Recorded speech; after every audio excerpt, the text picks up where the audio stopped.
Right lads, here we go. Welcome back to the channel. New series starting today. We are in Brazil and we are taking over as Flamengo manager. So, reasons behind it. Main reason is I travelled to South America back in 2007. Stayed in Rio for a week.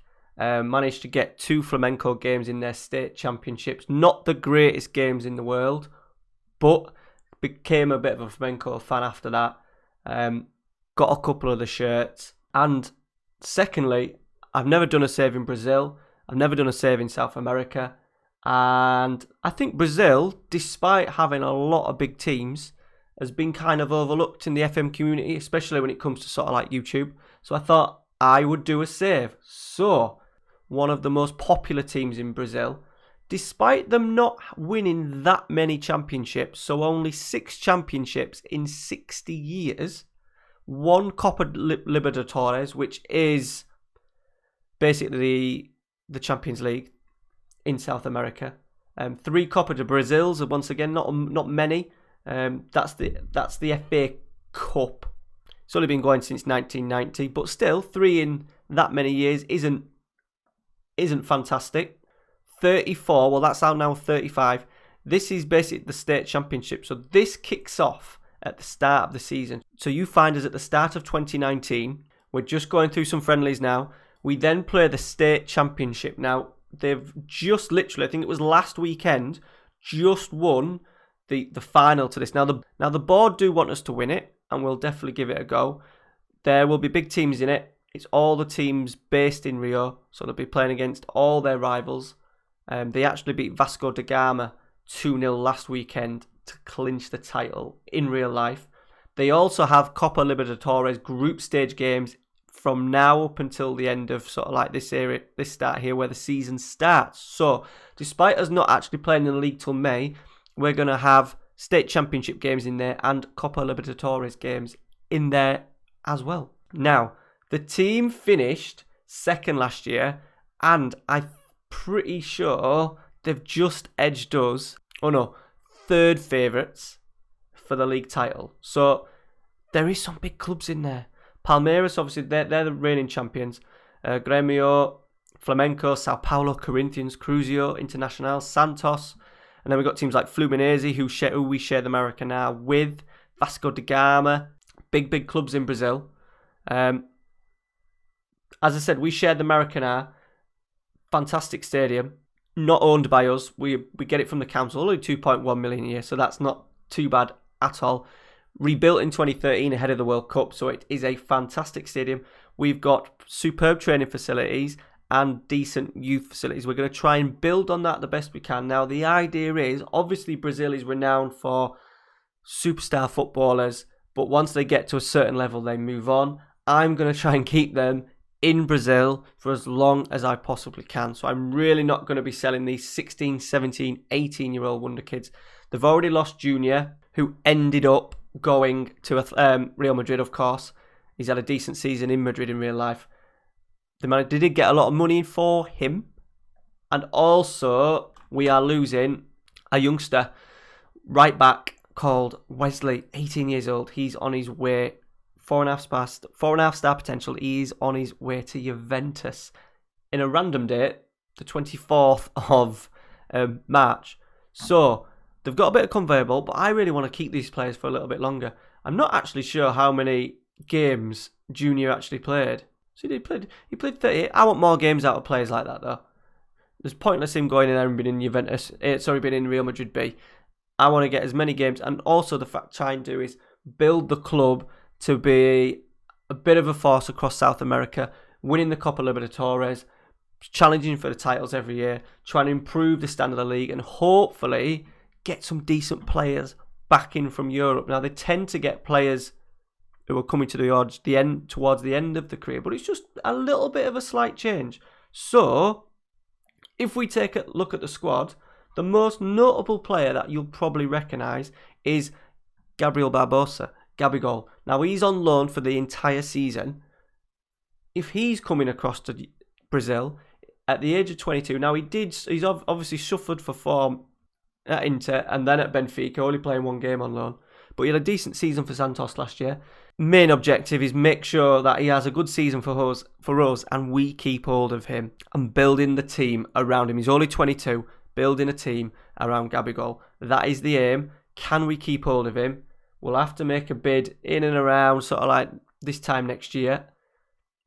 But 10 million, I don't think that is too far out of our price range. Now, finance-wise, we are in a little bit of debt, but we are expected to make some money over the course of the season.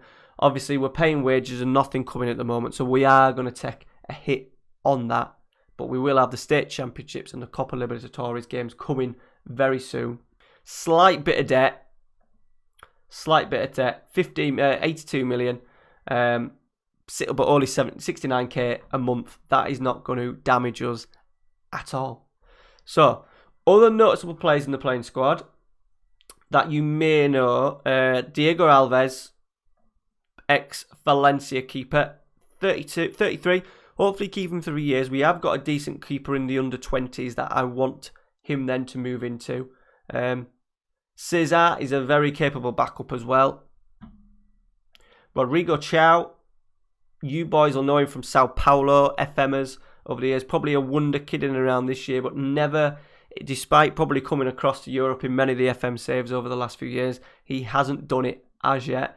He is a very good, but very capable ball-playing defender. We are playing a very different tactic, which I'll show you very shortly. But him being able to play out from the back is going to be very important to us. Diego, one of the golden oldies, 33 years old. He's had a decent career. So he was at Juventus, I think. Yeah, Juventus, Werder Bremen, Porto, Atletico Madrid, Wolfsburg, Fenerbahce before coming back to Brazil. 33. He's going to find it a little bit hard because he's playing slightly deep. I'm playing him in the midfield at the moment rather than in behind the strikers. But with the tactic we're playing, he should be able to unlock some doors for us. One of the wonder kids, Lincoln, 18 years old, 120 cap already, 5-star potential. We're playing 2 up top, and I've got four strikers. He's probably my 3rd and 4th choice striker, but he will get some game time, no doubt. With all these cup competitions that are coming, he will get some playing time for sure. One player that we are looking at, Giovanni Dos Santos, is on loan. I am probably going to sign him, even though he's only rated 2.5 star. I think that's a little bit tight, to be honest. I think he can do a job for us. Playing as a trequartista alongside Gabriel Barbosa. That is what I'm aiming for. Youngsters coming through. As you can see, we've got a nice load of youngsters, all pretty much rated 3.5 star, up to 5, a couple of 5s in there. We have got also a couple of 16-year-olds as well. If you know of any of these players, so this guy is kind of rated as the wonder kid for us. Current 2-star, 4-star potential. I do need to make sure that I get him training as an advanced playmaker, so I need to do that. He's only just turned, he's going to be 17 very shortly, so he has got plenty of opportunity to develop over the next few years. We will keep a close eye on him. He's the main one, but we are very, very lucky in terms of the amount of quality we have in the squad. Right, competitions. Now, despite it being South America, the Brazilian League has kept it pretty simple. So, 4 go down, play each other twice. We are allowed five foreigners in the matchday squad, no more than that, which is fine. We have got quite a large number of foreigners, and I am trying to sell a couple of non-Brazilians. I want to make sure that the 5 foreigners that I have are absolutely guaranteed starters, which some of them aren't. We have got a slight issue with a couple of the other players because of the formation that we are playing. A couple of them are struggling. So I'm retraining a couple, probably one of our better players. I'm not even going to pronounce that. Diaracita. We're going to have to think of a nickname for him, potentially. What's his real name? He'll have a big name, won't he? There we go. Might change it to Bernadetti. He's getting retrained. Everton Ribeiro's a difficult one. Another very good player. He's 29. He's worth 13 million. Debating whether to cash in on him. Because, once again, he's going to be playing in that position. I don't really need him in that position. We're not playing with wingers at all. So, with it being the January transfer window in Europe, I might see if I can cash in on Everton Ribeiro. Another player is Vitinho. Nice player once again. Ideally, he's an out-and-out wide play inside forward, but he's going to have to try and play an advanced forward. And another one as well, which Bruno Henrique, 28 years old, worth nearly £11 million, 3.5 star, but he's very well rounded. I think he can definitely do a job as an advanced forward, to be fair. Pressing forward even as well. 6 foot, decent work rate. He's pretty decent across the board, so he will have to shuffle across. We've only just signed him as well, so there's no chance of getting me rid of him, but he can definitely be the backup to Gabigol during the season. So there's the Rio State Cup, which is going to get going shortly. Brazilian League, these are a couple of junior tournaments. I'm not sure why. I have downloaded a database. I've downloaded a extended database for Brazil, and I've also added an additional leagues database, which gives me the Uruguayan, Peru, Colombian, Chilean, Venezuelan, Ecuadorian league, just so it makes the Copa Libertadores a bit more competitive. I will put the links to that down below. I'm also going to put a link to a blog by Cleon, which my tactic is based on.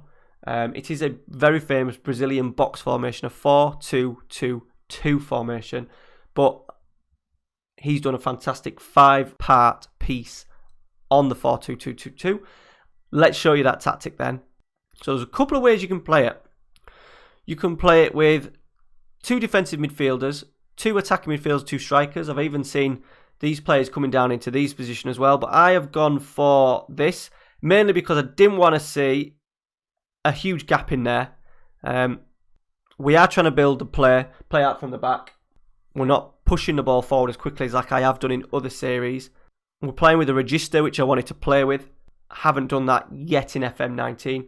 The idea is that we keep the ball short of passing, obviously quite expressive. The main width is coming from our 2 full-backs. So they're on wing-back attack. In the highlights that I've seen so far in the friendlies, they've done a decent job of getting into these areas regularly. Because we're playing quite a patient possession game, it does give these two, the opportunity to get forward. Now, I have been playing, first game I played as a deep line forward, then I played an F9. F9, false 9, and now I'm just going to give Dos Santos just to go as a trequartista. We've got sort of advanced playmakers, but I just wanted to give it a go. I am the trequartista, so I thought I would give it a go. He seems quite happy at that role, so that will be something that I'll be probably playing with, probably his position.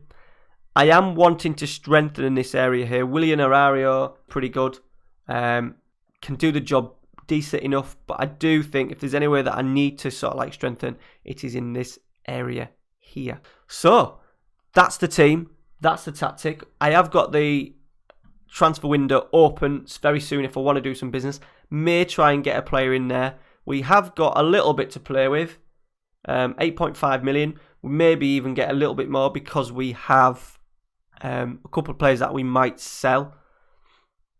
There is one player who is transfer listed, Orlando Berrio. He's foreign once again.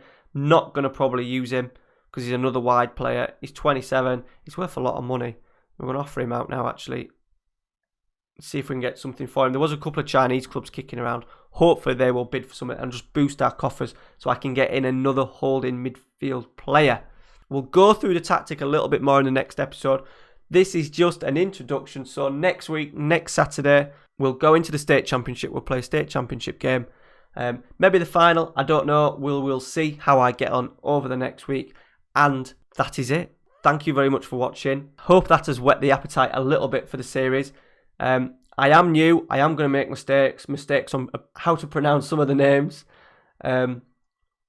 Also how the league works, how the Copa Libertadores works. So if you are watching and you know more about it than me, please drop comments below. It is muchly appreciated. And if you are going to stick around, subscribe to the channel. And let's see if I can get up to 25 likes for today's video. It would be muchly appreciated. And I will see you next Saturday. We will definitely do a live com. Thank you very much for watching. See you later.